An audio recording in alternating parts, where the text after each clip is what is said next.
Hola, ¿qué tal? Bienvenidos una vez más a Reporte Climático. Mi nombre es Iván Carrillo y me da mucho gusto compartir con todos ustedes este espacio de periodismo de soluciones para un mundo en constante cambio. Hoy haremos un viaje hacia el entorno más familiar que conocemos, nuestra propia vivienda. ¿Qué tiene que ver la alteración del clima global con ese punto en el mapa donde comemos, descansamos, soñamos y nos relacionamos? A decir verdad, mucho. Para averiguarlo, hemos invitado a Fernando Córdoba Canela, quien es director regional del Laboratorio Nacional de Vivienda y Comunidades Sustentables con sede en Universidad de Guadalajara, en México.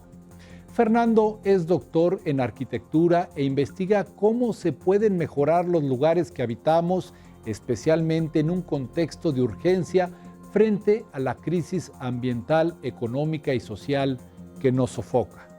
Conversaremos con él luego de echar un vistazo a la actualidad climática del planeta.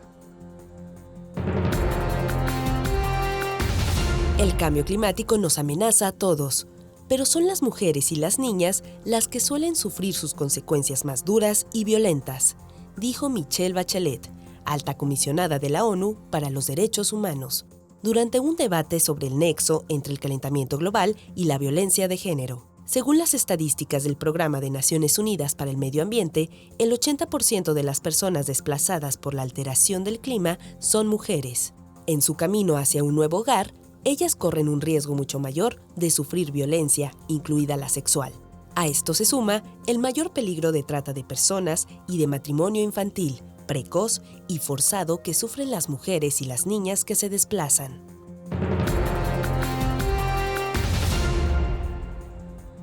En respuesta al cambio climático, muchos organismos alrededor del mundo están alterando aspectos esenciales de su ciclo de vida, como la reproducción.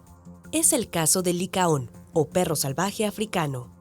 De acuerdo con científicos de la Universidad de Washington, en colaboración con la ONG Botswana Predator Conservation, del año 1989 al 2020, dicho mamífero retrasó sus partos 22 días en promedio para que coincidieran con las temperaturas más frescas de inicios de invierno.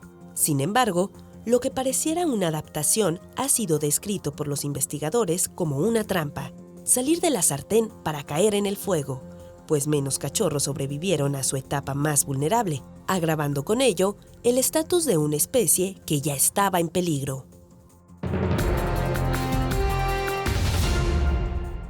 A finales de junio de este año, el Programa de Naciones Unidas para el Desarrollo, así como los gobiernos de Canadá y Reino Unido, lanzaron un proyecto con el propósito de ayudar a acelerar la acción climática en Irak. El país es muy vulnerable a la alteración del clima debido a su ubicación geográfica, su dependencia económica de los recursos naturales y su baja capacidad de adaptación asociada a los conflictos violentos, la inestabilidad política y la pobreza.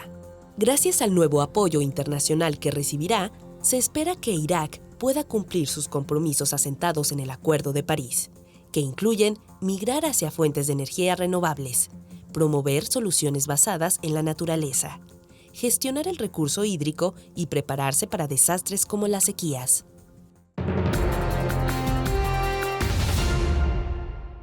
A menudo, cuando escuchamos la palabra hábitat, la asociamos con los entornos naturales ocupados por plantas y animales silvestres. Sin embargo, el concepto también aplica para el contexto social y humano. De hecho, ya en la década de 1920 se comenzaba a discutir su significado desde el punto de vista de la arquitectura. En este sentido, la forma más simple de comprender qué es un hábitat es comparándolo con una casa. En biología, por ejemplo, la casa de un organismo corresponde al espacio donde éste vive, se alimenta y se reproduce. Consiste, además, en aspectos bióticos, es decir, otros seres vivos, y factores abióticos, como el agua, la temperatura o el relieve. El hábitat humano, por su parte, es entendido como el conjunto de elementos naturales y artificiales que componen el entorno o medio ambiente en el que se desarrolla la vida individual, familiar y social, y que concreta la forma en que los seres humanos están sobre la Tierra. Esta definición se ha derivado de muchas discusiones, entre las que destacan las reuniones de ONU Habitat. el Programa de las Naciones Unidas para los Asentamientos Humanos. Desde que comenzó su labor, en 1978, ONU Habitat ha puesto el foco en dos elementos entrelazados. El primero es la vivienda digna y el segundo son las ciudades sostenibles. Cuando hablan de vivienda digna, los urbanistas, que son los profesionales que planean, diseñan y ordenan los distintos componentes de las ciudades, piensan en mucho más que solo 4 paredes y un techo para protegerse de la intemperie. En realidad, una vivienda digna implica protección jurídica contra el desalojo forzoso, el hostigamiento y otras amenazas. Debe tener acceso a servicios básicos, como electricidad, agua potable y saneamiento. Asimismo, la vivienda digna tiene que ser asequible, o sea que los gastos asociados a ella no pueden exceder el 30% del ingreso del hogar. Debe garantizar la seguridad física de quienes la habitan, ser accesible, estar ubicada cerca de las oportunidades de empleo, los servicios de salud, las escuelas, etc.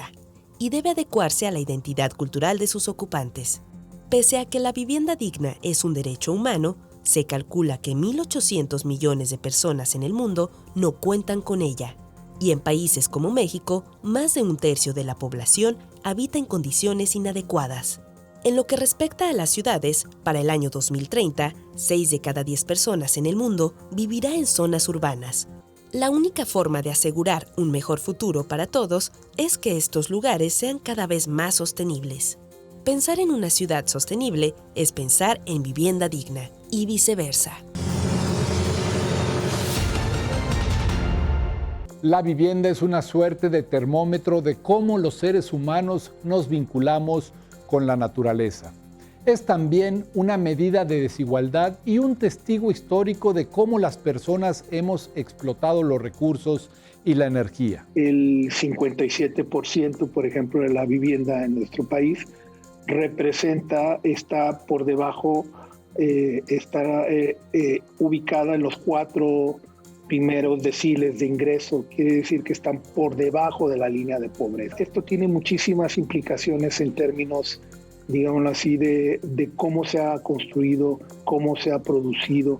No tienen acceso a nuevas tecnologías y implica también que no tienen acceso, por ejemplo, a formas, por ejemplo, alternativas de producción de energética, de reducción de residuos sólidos o de manejo adecuado, y hay un consumo constante del territorio y de sus recursos. En consecuencia, por sí solo, el sector de vivienda es responsable de hasta el 21% de las emisiones globales de gases de efecto invernadero para producción de energía.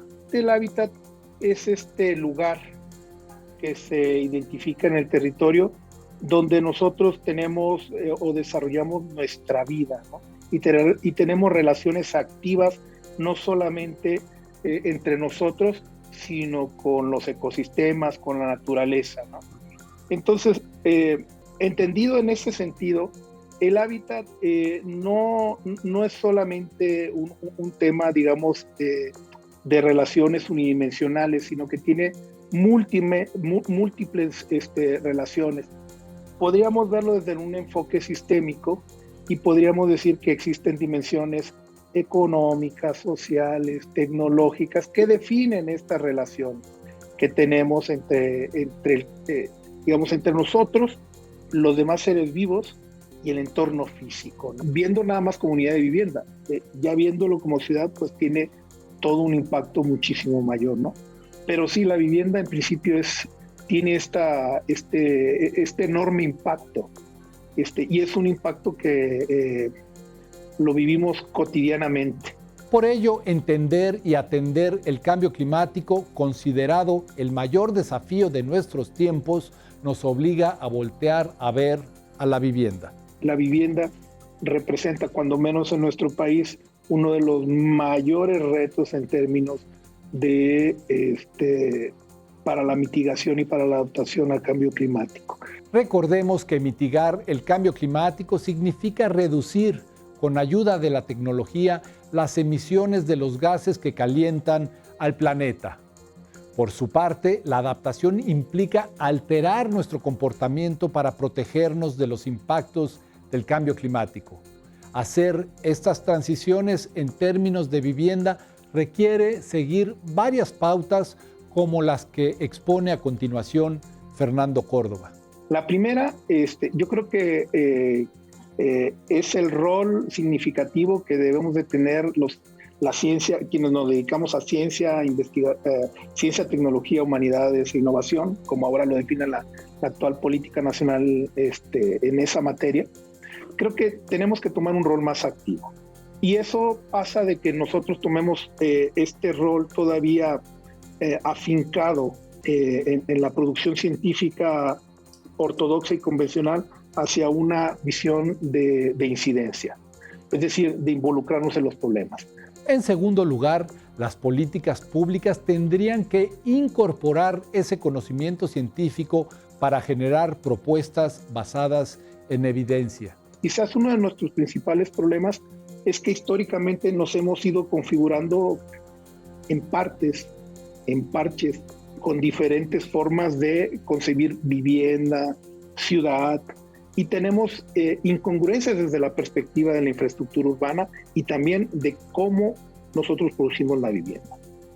Tenemos que ser proveedores de conocimiento para la toma de decisiones, pero también tiene que haber una relación entre los tomadores de decisiones y entre los sectores también que nos alimenten para generar de nuevo ese conocimiento. Esto implica que también deba de existir un nivel de inversión a nivel regional que nos permita reconfigurar la vivienda.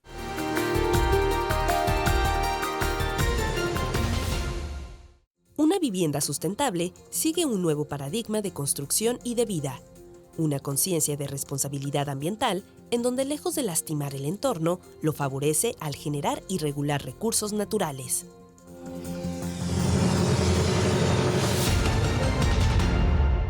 Otro asunto pendiente es el de fomentar un diseño de la vivienda que sea verdaderamente participativo.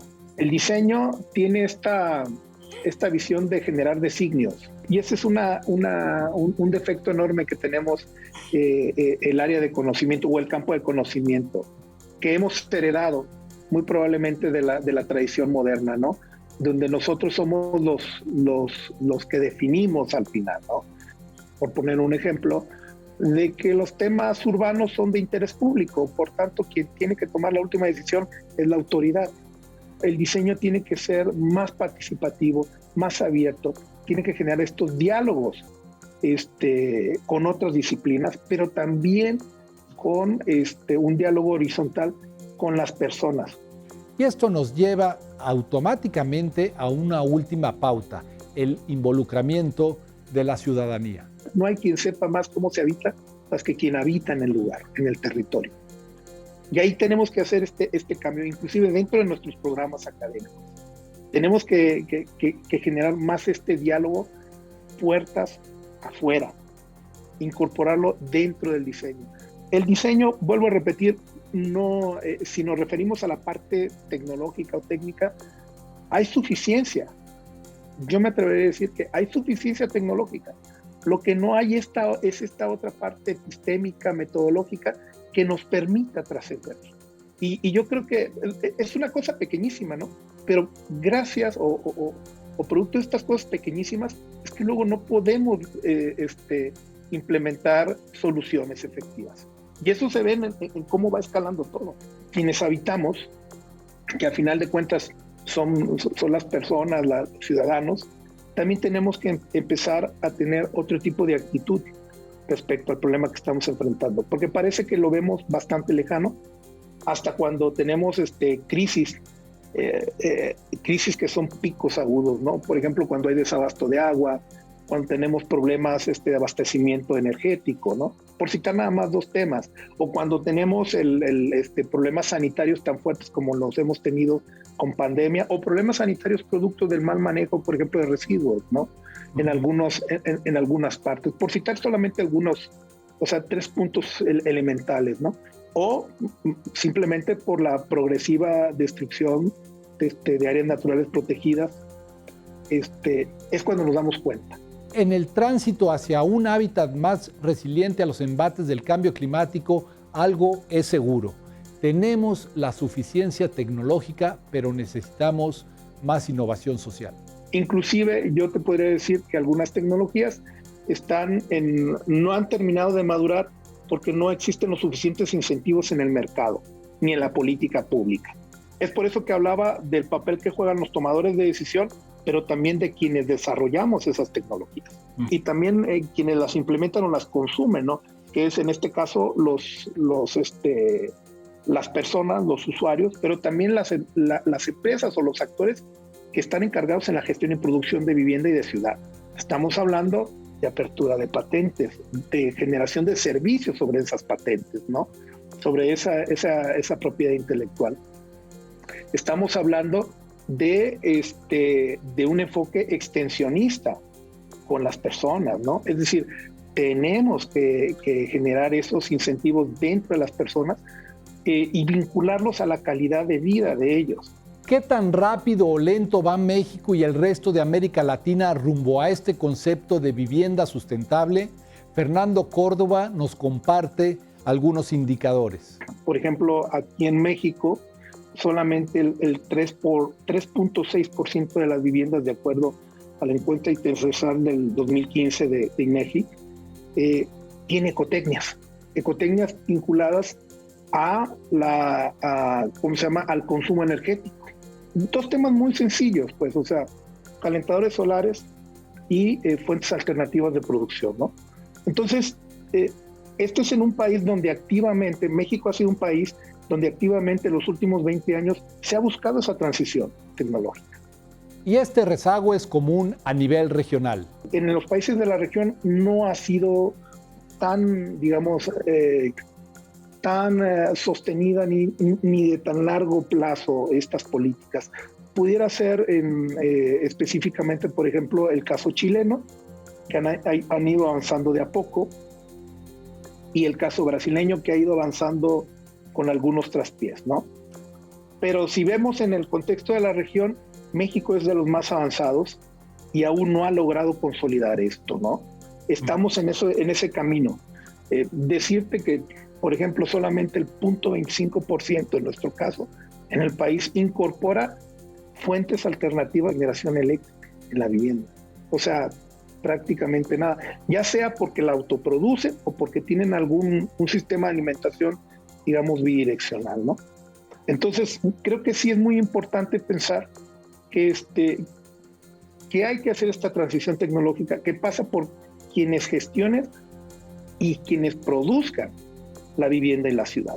Ahí hay un tema importantísimo, ¿no? Sin embargo, podemos y debemos corregir el camino aprendiendo de quienes ya iniciaron la transición. Una ciudad rural, y voy a decirlo, lo voy a descontextualizar de nuestro continente, es en Etiopía, se llama Bura Nest, en donde lo que se pretende es generar autosuficiencia, está vinculado a la producción y el aprovechamiento de la captación de agua de lluvia, a la agricultura urbana, a la generación de capacidades para producción. Y lo hacen, y precisamente es un ejemplo que lo hace el Instituto Federal de Zurich con la Universidad de Addis Abeba, junto con una ONG que se creó, es Profeso. Pero eso nos habla de las tareas emergentes que tenemos que tomar, ¿no? Que es este diálogo con los tomadores de decisiones, que es el diálogo con las personas y que es el desarrollo, la puesta en acción. Yo considero que en ese sentido, cada lugar reclama una solución particular. Y ahí es donde la academia toma un rol muy significativo, porque en buena parte de nuestro país, y yo te podría asegurar que en cada estado tenemos grupos muy potentes desde la perspectiva de la investigación, de la docencia, de los posgrados, que pueden hacer estas tareas. Bura Nest es un proyecto abierto y solo el tiempo dirá si tuvo éxito o no. Lo que sí es cierto es que nos ha dejado varias lecciones para el futuro. Por ejemplo, el hecho de que tenemos que repensar a qué nos referimos con sustentabilidad. Yo pienso que una redefinición del hábitat con un enfoque de sustentabilidad tendría que tener al centro un interés, una fuerza motriz fundada en la ética, de una posición ética en la cual centramos esto en justicia y en equidad. Y no solamente entre nosotros, sino con las especies y con el planeta. Y esto, a su vez, nos tiene que llevar a cuestionar las relaciones al interior de nuestra propia especie, pues vivimos en una época en que estamos pidiendo cosas iguales entre los desiguales. Una enorme presión existe sobre los países en desarrollo para disminuir sus niveles de consumo. Y cuando uno revisa, por ejemplo, el nivel de consumo de los países desarrollados, o más claramente de los países del norte, que hacen luego al sur global, resulta que hay una brecha enorme. Y hay una historia que nos habla de que esta riqueza se ha generado a costa de estos países. Como muestra de esta disparidad, Fernando Córdoba nos cuenta el caso de México y la presión que enfrentó hace algunos años para definir su política de vivienda sustentable. Resultaba que lo que teníamos que hacer los mexicanos, o la Política Nacional de Vivienda específicamente, era, en el fondo, adquirir un paquete de tecnologías sugerido por algunos países del norte, de acuerdo a medidas de mitigación que ellos estaban implementando, con certificaciones de ellos, para que nosotros las implementáramos en nuestras viviendas y que no cuadraban con nuestra forma de vida, ni con nuestra forma de construir, ni con nuestra forma de pensar la ciudad. La conclusión es clara. Cada lugar demanda soluciones particulares y lo importante es dar el primer paso. Esto no es un problema técnico ni tecnológico. No hacen falta tecnología, no hacen falta artefactos. Lo que hace falta es transferencia de conocimiento, acción, interacción y cambio.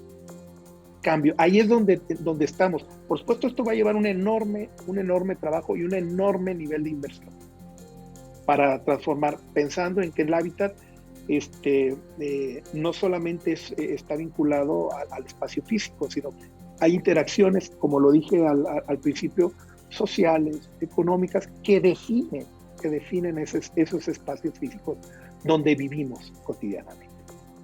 Esto fue Reporte Climático, el espacio semanal de periodismo de soluciones para un mundo en constante cambio. Mi nombre es Iván Carrillo y espero encontrarme con ustedes en la próxima emisión. Muchas gracias.